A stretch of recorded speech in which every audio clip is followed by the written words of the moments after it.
Mon appel à la vie missionnaire en fait date de ma jeunesse. Depuis toute petite, je voulais être missionnaire, médecin missionnaire. Et alors que j'avais commencé des études de médecine, le Seigneur m'a appelée à la vie en communauté et consacrée à l'âge de 19 ans. Donc j'ai tout lâché pour rentrer au couvent.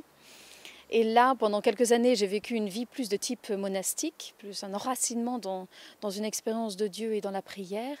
Et j'ai été envoyée en Nouvelle-Calédonie. Et c'est là, en fait, que tout a commencé à germer, cet appel à la vie missionnaire. Ça, c'était comme quelque chose de nouveau qui naissait en moi. C'était vraiment l'enfance blessée en Asie.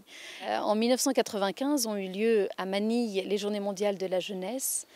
Et là, cet appel que je portais en moi, cette prière qui était là, au fond de moi, eh bien, j'ai compris progressivement qu'elle prendrait corps non pas au Vietnam comme je l'avais espéré, mais aux Philippines.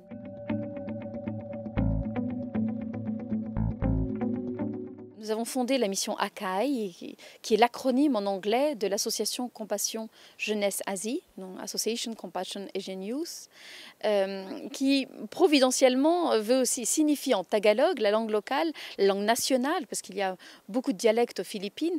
En tagalog, cela signifie relever une personne et accompagner. Et c'est exactement ce que nous vivons. C'est la dynamique de compassion que nous vivons aux Philippines. ACAI offre une seconde chance à des jeunes en difficulté. Nous avons au long des années développé 4 programmes. Le premier, c'est un programme pour des jeunes filles qui ont un parcours de vie difficile, voire même traumatique. Elles ont entre 16 et 21 ans et elles viennent soit de la prostitution, soit de la rue. Elles ont été violentées sexuellement, violentées physiquement, elles sont orphelines, elles viennent des minorités ethniques philippines. Voilà, il y a des parcours de vie totalement différents et c'est volontairement que nous mélangeons ces parcours de vie pour 2 raisons principales. La première, c'est une éthique de compassion. Nous ne voulons pas que les personnes entrant dans l'école de vie connaissent le passé de nos jeunes filles. C'est-à-dire que ce n'est pas un centre pour des jeunes filles abusées sexuellement. C'est une manière d'empêcher un certain label, une stigmatisation du passé de nos jeunes. Voilà, il y a ces parcours de vie différents qui vivent ensemble.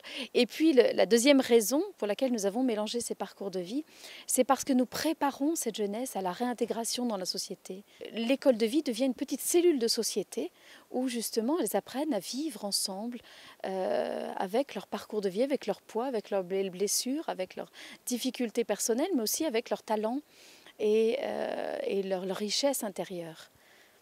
Alors ça, c'est le premier, c'est donc davantage orienté sur les victimes.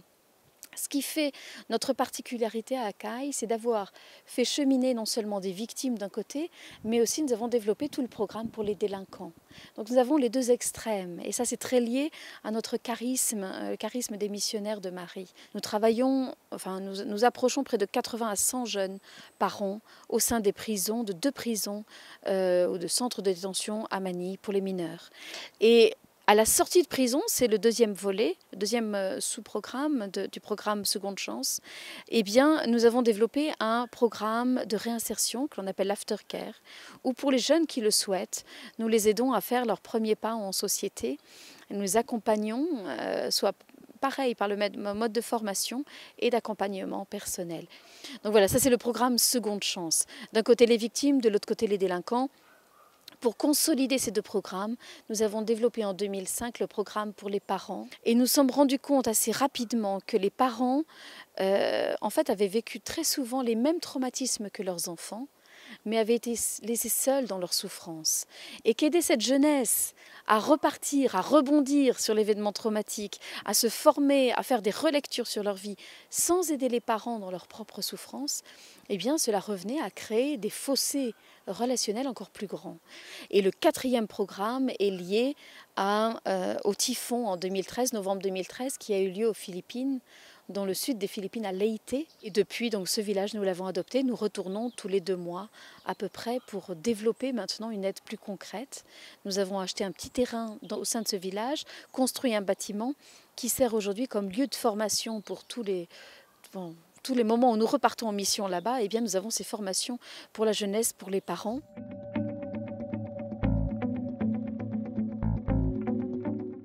un jour, alors qu'une de mes staff, une de mes salariées était en pleine crise parce qu'elle était partie pour une audience au tribunal et elle avait avec elle un de nos jeunes qui était un jeune meurtrier, puisque le gouvernement nous confie de plus en plus des cas très graves, des cas de meurtre, des cas de viol, des cas de drogue avancés. Et elle avait ce jeune garçon que nous aidions et qui avait tué un enfant unique. Donc elle avait en face d'elle les parents de cet enfant qui était dans un état, qui était anéanti, qui était dans un état de désolation intérieure innommable. Et elle s'est dit, mais qu'est-ce que je suis en train de faire? Je suis assistante sociale et au lieu d'aider les victimes, je suis en train d'aider un jeune homme qui effectivement change de vie et était en train de changer de vie. Mais qui avait commis quelque chose d'irréparable. Donc elle était dans ce dilemme intérieur et elle m'a contactée en me disant je ne peux pas continuer, je ne peux pas continuer à vivre mon expertise, ma compétence d'assistante sociale en m'occupant de jeunes meurtriers. Je suis aussi anéantie que les parents de ce jeune. J'étais un peu en tension et un peu en colère en me disant mais c'est vrai que le propre d'Akai, c'est vraiment de tenir dans une même étreinte des victimes et des délinquants, d'approcher avec une même écoute ces deux côtés de la misère humaine.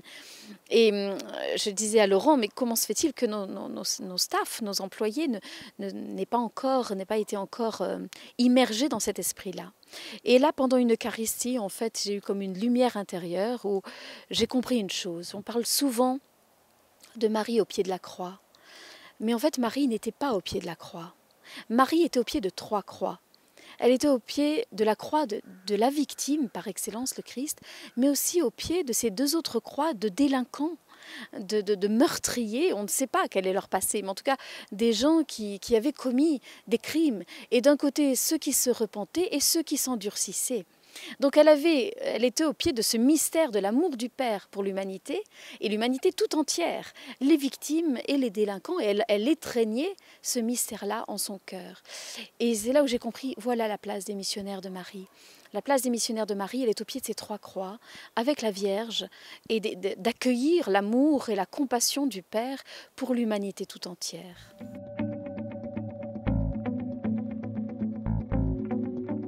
Ce que j'ai remarqué, c'est que souvent, une constante dans la délinquance, dans les moments difficiles, c'est qu'on ne se sent pas chez soi dans la société. On ne se sent pas chez soi dans un groupe, et c'est comme ça que les extrémismes attirent, parce qu'ils offrent un sens très fort de communautaire. Donc moi, mon message, c'est un message d'espérance. Ce que je vois dans notre expérience en France, la jeunesse est tout aussi réceptive qu'elle ne l'est aux Philippines. On nous avait dit, attention, la jeunesse en France est beaucoup plus dure, beaucoup plus agressive. Oui, c'est vrai qu'il y a une violence à fleur de peau, c'est vrai. Mais moi, l'expérience que nous avons dans les prisons ici en France est très positive. Et les jeunes sont à l'écoute. Les jeunes apprennent à mettre des mots sur ce qu'ils vivent. Et nous, ça nous remplit d'espérance pour l'avenir. Maintenant, c'est vrai que nous avons besoin d'être aidés pour pouvoir le vivre, parce qu'un salarié en France, c'est 3 salariés aux Philippines, voire 4 salariés aux Philippines. Donc au niveau finance, ce n'est pas facile.